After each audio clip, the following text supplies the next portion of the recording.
Everybody, welcome to another episode of Get Rich and Go Broke Chine. I'm your host, Eddie Kang. We are season 2. Before we begin, I would like to say happy first anniversary to the podcast. It has been a turbulent first year. Did not go the way I wanted it to go, but by far exceeded every expectation I had along the way. Just wanted to give you guys a year-to-date record of mine season 1 and 2. We are 79 wins, 69 losses, and 2 pushes with a 53.4% hit rate. Our bankroll is plus 17.09 units. Just to give people perspective who aren't sure what that means, $10. If you run $10 units, for every unit that you bet from this show, if you place $10 on every single bet, you would be up $170.90 right now. If you bet $100 on every bet that we put on this podcast, you would be up $1,709 right now. We don't do long shot parlays. I'm sure there's people who listen to this who have hit bigger payouts on parlays. That's cool. That's not what we do here. I try to build long-term wealth. I try to build long-term success, sustainable success. I'll drop a parlay here and there, but I prefer straights. There's a running joke inside our group chat parlay that it says parlays for losers. And while I agree with that, I still like to place parlays here and there. But for the time being, we will continue being a straight betting podcast, a successful straight betting podcast. And I look forward to continuing to build your bankrolls up. So without further ado, we're going to go straight into the episode 3 recaps. All right, last episode, we went 2-2, but we still finished up a unit and a half. Starting off, we hit an underdog Belgic money line plus 194. She beat Cartel. It was 6-0 first set, I believe 6-3 in the second set. The line had no respect. We cashed a 2-1 favorite on what should have been a damn near pick'em line.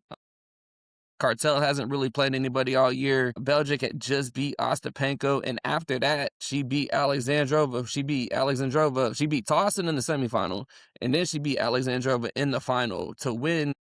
Was it Abu Dhabi? She won Abu Dhabi as a plus 300 favorite. I can't remember what her outright was before the tournament started, but I'm sure it was something crazy because she was a qualifier. So plus 194, we put 1.25 units on it. That won us almost 2.5 units on its own. We took Yala plus 250 money line with 1.25 units. We ended up losing that. Alexandrova had been shaky all year. She showed up on this one. Her serve was too much. She had 4 aces in the match. 72% of her first points. She won 72% of her first serve points. When you got somebody playing like that, and then Yala herself was only winning 28 of her first serve point return, or Yala was on. It's hard to win when you're only winning 28% of return serve points. So I knew we were taking a chance on that one. I was really just placing it off of form, but with Belgic winning, I was covering that one. Our lock of the episode was West Virginia Cincinnati under 127.5 at minus 110 for 2 units. We cruised on that one. We ended up winning 1.82 units off of that one. Final score was 54-59 for the total of 113. They had 50 points at halftime. Like, we did not stress this one at all. Like I told you guys last episode, the first meeting ended at 122. The rematch was even uglier, which I anticipated. Data doesn't lie. Doesn't mean it's always right, but it doesn't lie. So that was a nice cash there. And then this one was a little disappointing. We had UAB plus 2.5 at minus 110. We put a unit and a half on it. The line ended up actually moving from UAB plus 2.5 to UAB minus 1.5 before tip-off. So I really felt like we were going to be in a good spot for this one. We did not. They ended up losing 90-80. Memphis decided to show up after looking dead all week. Looks like Penny got into their head after the Tulane embarrassment on Sunday. So 500 for the show episode, but we still finished in the green for the units. Can't ask for much more. I got 5 picks for you guys for episode 4. All right. First match, we are going to WTA Doha. This is 7 p.m. tonight, Sunday, February 8th. We are going with Sophia Kenin plus 198 versus Quinn Zhang. We're going to put 1 unit on this. My biggest factor in this pick, Quinn Zhang has not played since September of 2025. That's been almost 6 months off since her last match. Rust is real in tennis. Timing, match sharpness, footwork, all that is very imperative in tennis. And just like in other sports, practice is different than game day. Ken is a former Grand Slam champion.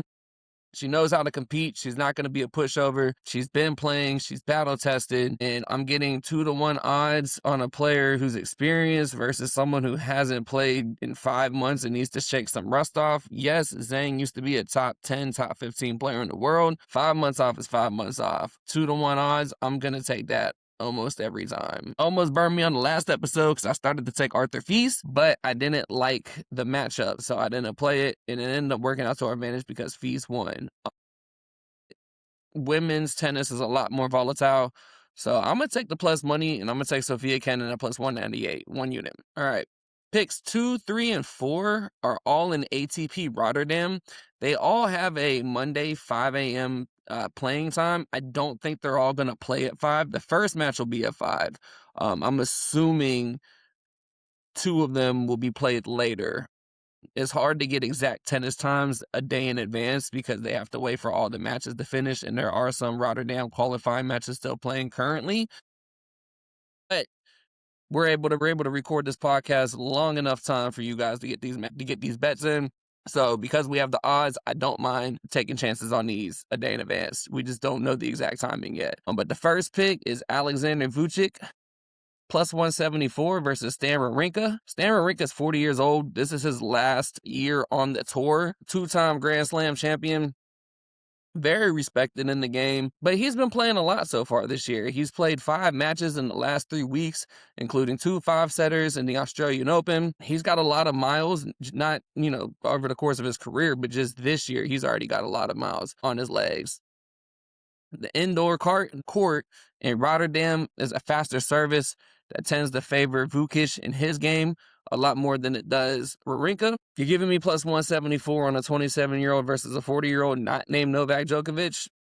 I'm going to take that. This looks and feels like a Father Time is undefeated play. Wawrinka, he's been doing okay, but he hasn't shown me anything special yet this year. Nothing that leads me to believe that he's going to be a minus 210 favorite in this matchup. If you don't like Vucic to win the match, you could take him to win the first set. Or if you think Wawrinka wins, you can do the FanDuel special, Wawrinka to win the match and both players to win the set. But I'm going to just go ahead and take Vucic at plus 174. Pick number 3, we're going with one of my 3 favorite tennis players on the tour currently. Alexander Bublik minus 146 versus Hubert Hurkacz. We are going to put 1.5 units on this pick. This is also scheduled for Monday, 5 a.m. Eastern Time. I don't believe it's going to be played at 5. It'll probably be played closer to 7 or 8.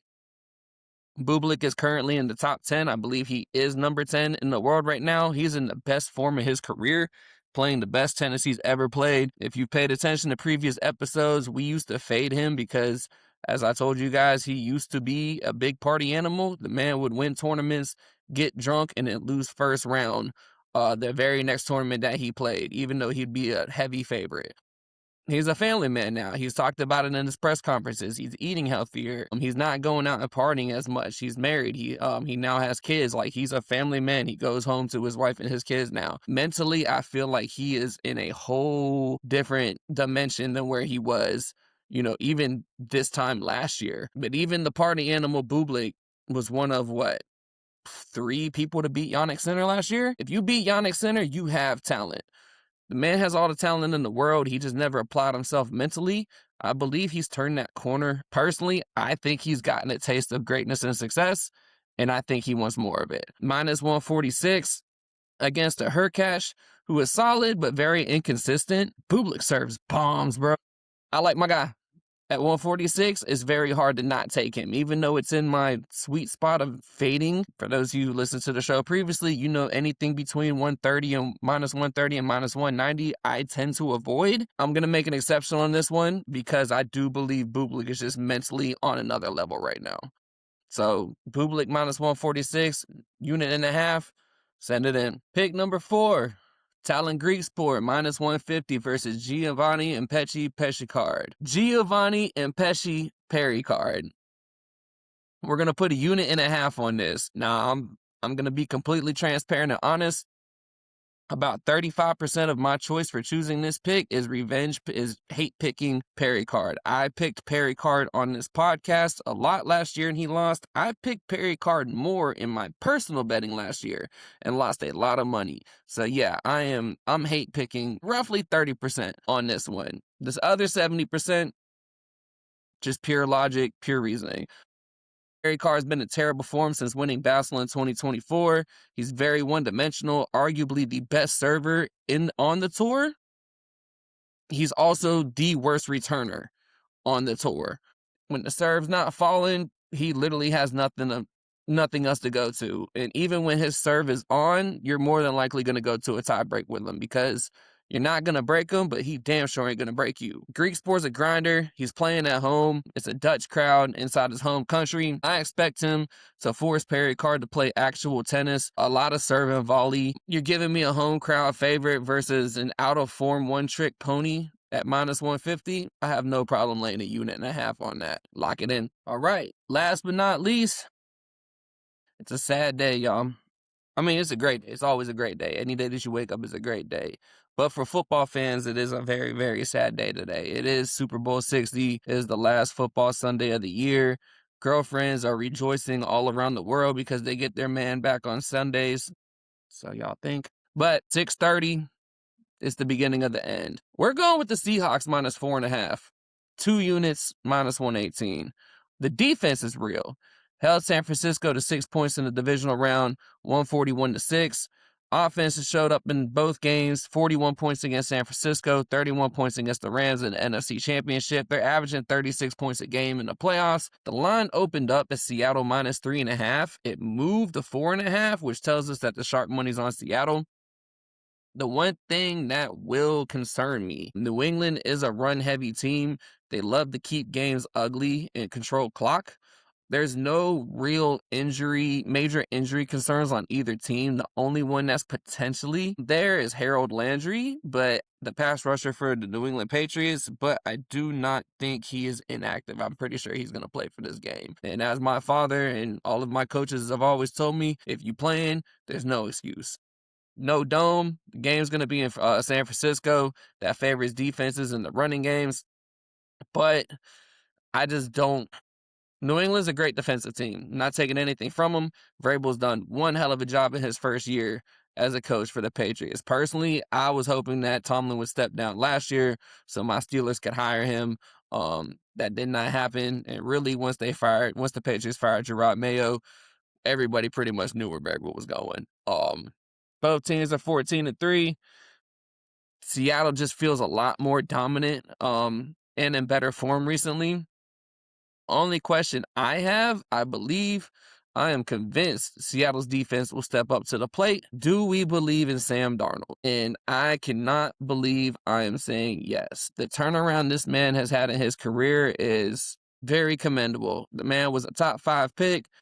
Was terrible. I mean, we can attribute that to the Jets, but he also went to the Panthers and didn't do so hot. Became a backup in San Francisco, and I don't know, it seems like ever since he got the Kyle Shanahan system, the man started doing things. He ended up going to Minnesota last year with Kevin McConnell, who comes from the McVay Shanahan trees. And then 3, goes to Seattle this year. A lot of people questioned it, including myself on this podcast. The man went 14-3. At this point, we can't keep denying what's being shown in front of us. And Sam Darnold's finna win a fucking Super Bowl. Like, let that sink in. Sam Darnold is about to win the Super Bowl. We'll see if the Patriots have anything to say about that. But Seattle, minus 4.5, minus 118, 2 units, lock it in. All right, so those are our 5 picks for episode 4. I'm going to run through them one more quick time. We're taking Sophia Kenyon plus 198 versus Quinyon Zhang for 1 unit. Doha, 7 p.m. tonight. Seattle Seahawks, minus 4.5 at minus 118. 2 units, 6:30 p.m. tonight. And then Monday, starting at 5 a.m., probably going from 5 a.m. till about 8, 9 a.m., we're taking Alexander Vukic, money line at plus 174 for 1 unit versus Stan Wawrinka. We're taking Alexander Bublik, minus 146 at 1.5 units versus Hubert Hurkacz. and we're taking Talon Greasepoor minus 150, a unit and a half versus Giovanni and Pesci Perry card. We are risking 7 units in total. I believe we're looking at about a 10 unit profit if everything hits. As always, bet responsibly. Only bet what you can afford to lose. You can follow the show on Instagram at GROGBT. And as always, please don't forget to like, share, follow all the shows so you can get his content and episodes. And as always, get rich or go broke trying, baby. I'll holler at y'all for episode 5.